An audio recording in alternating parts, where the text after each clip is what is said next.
hapa hivi tulipo tunaelekea shule ya msingi Nanyala. Hii shule inahusika mkubwa sana na mradi ambao tunaenda kuangalia. Unahusika mkubwa sana, ndio maana lazima tuiongelee hii shule kwanza kabla ambacho tunasema kinahusika mkubwa sana na mradi ambao tunaenda kuangalia. Kwa karibuni sana, karibuni sana. Mradi huu hapa wa serikali au chombo hichi hapa cha serikali kina uhalali wa kusimamia mradi wa uchimbaji wa mawe au mwamba unaoitwa limestone kwa ajili ya chokaa. Msingi Nanyala ndo tunaelekea Matanulini ambako chokaa zinachomwa, ambapo kwa chini hapo ndo kuna bonde la mto Nanyala ambapo mawe ya chokaa au kwa Kiingereza inaitwa mawe ya limestone ndo yanapatikana.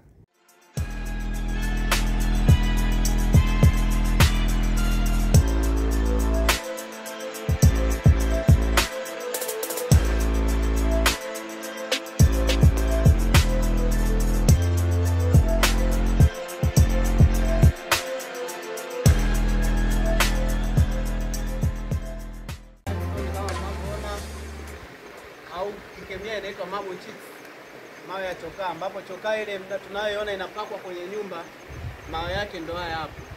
Hii kijiji kimebarikiwa kwa kuwa na mawe ya chokaa. Chokaa inayotoka huku kama mnavyoona, yakishachimbwa yanabeba upelekwa pale juu, au pia ikitokea kama unavyoona hilo bonde hapo limeranda, kwa hiyo kuna muda tu bonde linadondokaga lenyewe, watu wanafaidi mawe tu ile kama Mungu ameshusha ile bonde hapo kama lilivyoranda hapa. Kuna mwaka jana lishadondoka bonde hapa, na ndio hivyo, bahati nzuri halikuwakuta watu.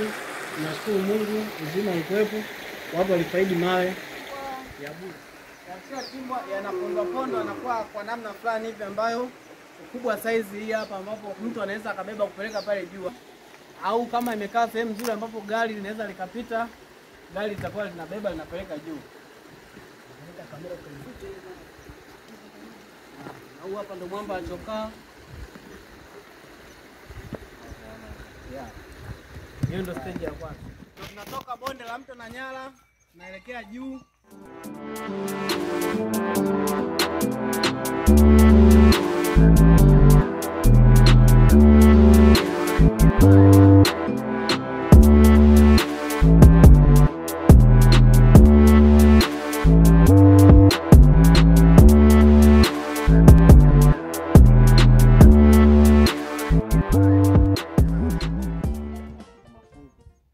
Wanasema kwamba ni ubebaji. Ningependa kujua zaidi kwamba vinavyopangwa hivi vifungu ni kwa namna gani na pesa kiasi gani mtu anakuwa ameingiza. Huu hapa ni ubebaji wa watu. Watu wanapobeba huko mtoni. Ndio maana kama unavyoona ubebaji yani mtu akishachimba huko mawe mtoni anaponda kwa namna fulani hivi ambayo watu wanaweza wakabeba. Sawa. Kwa sababu mawe yanachimba mengine makubwa sana, mengine madogo, hasa mtu hawezi kuanza kukomaa na gujiwe kubwa. Kwa anaponda na nyundo yanakuwa kwenye namna fulani ambayo watu wanaweza wakabeba kama hivi. Sawa. Ambapo yanabeba kutumia kifaa kinaitwa karai, au kama kwa watoto wa kiume kama ikitokea tunashughulika na hizo nabeba kutumia ndoo. Ndoo hii ndoo kubwa hii ya 20. Sawa. Kwa hiyo yanapangwa kama hivi, ambapo yakipangwa kama hivi mtu akifika nayo kama hapa, meta moja inauza shilingi 100. Hapa kwa kukadiria kwa haraka haraka hapa zipo meta 100, ambapo huyu mtu aliyebeba haya mawe ujira wake ni shilingi 10,000. Sawa sawa.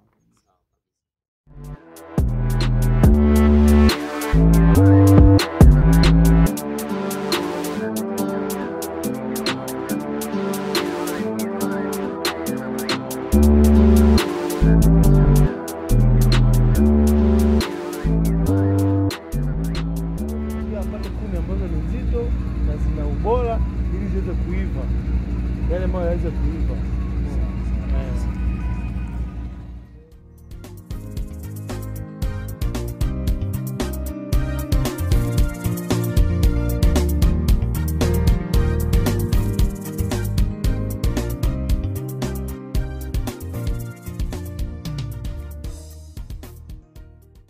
Kuna mawe sasa sijaelewa, huwa mnalichimba tu au baada ya kuchimba na unaanza kufanya mambo mengine?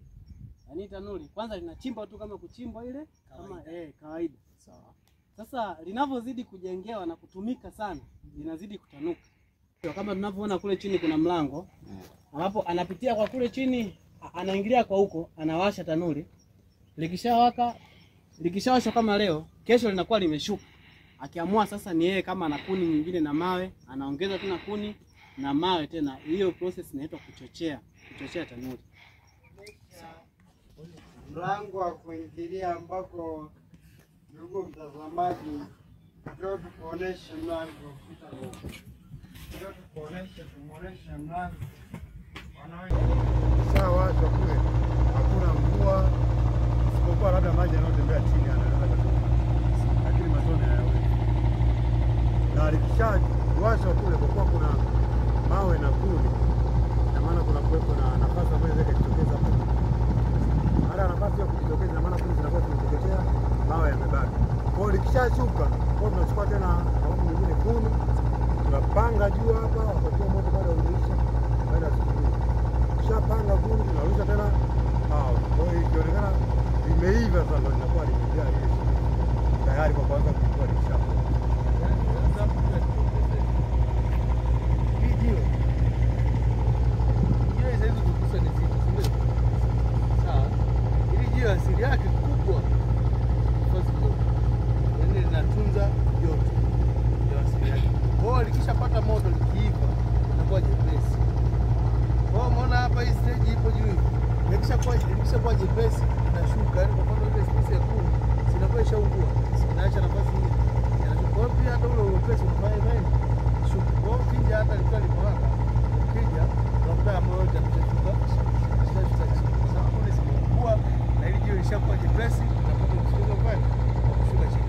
Kwa pia ile jiwe likishaiva linakuwa jepesi. Na asili ya kutunza joto. Unaweza kusafiri nao sehemu yoyote, ila sasa mgonjwa hiyo ni maji.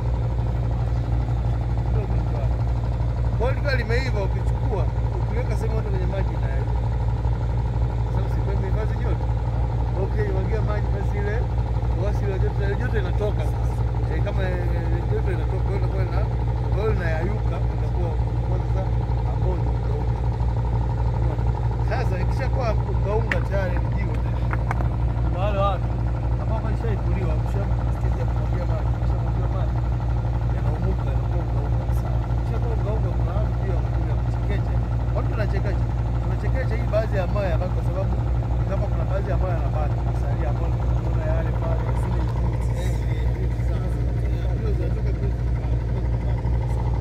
kwa hiyo kishakuwa smooth. Ili sasa iweze kwenda sokoni, inatakiwa upate smooth mwingine ambao hata wale mafundi kwa ajili ya kalamala wakiwa wanapitisha kusio na vichenga chenga.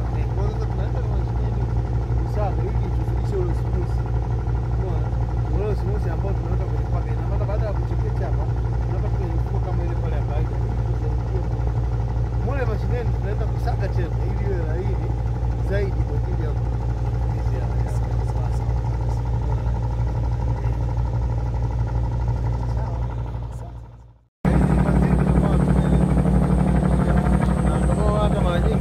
hata nguvukazi kubwa inatokea hapa, lakini ikishaiva sishasema ile jiwe na asili ya kutunza joto, na baadaye inakuja kuwa jepesi. Ikishakuwa jepesi, hata wewe unaweza kuchukua koleo ukichota tu hivi lenyewe linachoteka, hata ile yani labda ambao itakuwa ni kubwa zaidi, lakini bado ikiwa kubwa zaidi tena itakuwa bado lina uwepesi fulani ambao hata tunaweza kwenye, kwa sababu sasa hivi ile hata ile na pembeni ile kubwa unajua zaidi unatumia effort ya kutosha, lakini likishaiva ile joto inakuwa jepesi. Yake na kwa sababu sana. Kwa baada ya hapo wale wanaokuwa tunawatumia sana za maji. Wale kama kole anaikuwa tunaweza kutoka kusaidia kutumia maji ya maji. Kwa hizi ndio viwanda vya haya wanao. Wana maana wakikuwa kule wanasema kama hii. Mwagia maji. Ukishamwagia maji kama nimesema kama baada ya kutoka joto. Ukishamwagia maji basi maji. Sasa hili linaweza kuweza kutofautisha kwamba tunaenda mashuleni na haya machenga yanayobaki lazima uchekeche. Lazima uchekeche. Wapi hivi hapa? Ila zile chenga ambazo ni ndogo zaidi ndio zinaenda kurahisisha. Kwa hapa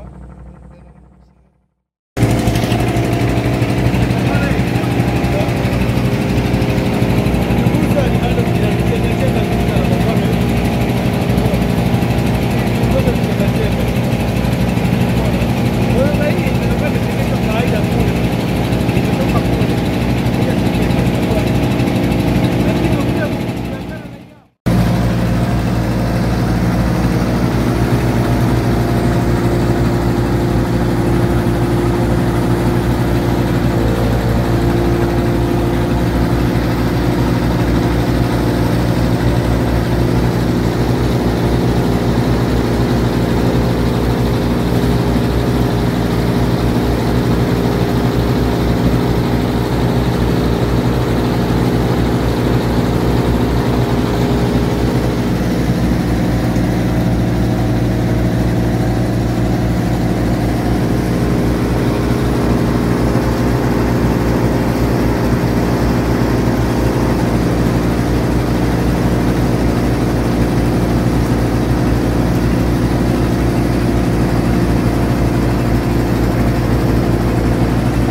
ukuaji ni mdogo, yaani utokaji wa bidhaa ni mara chache ni mdogo. Kwanza na mambo hizi paketi zote zimejaa mpaka dirisha. Lakini tu huyo nani kwa anaendelea vizuri, wanunuzi wakawa wao wazuri. Sasa ndio kuna hizi paketi zote hapa zimejaa mpaka dirisha.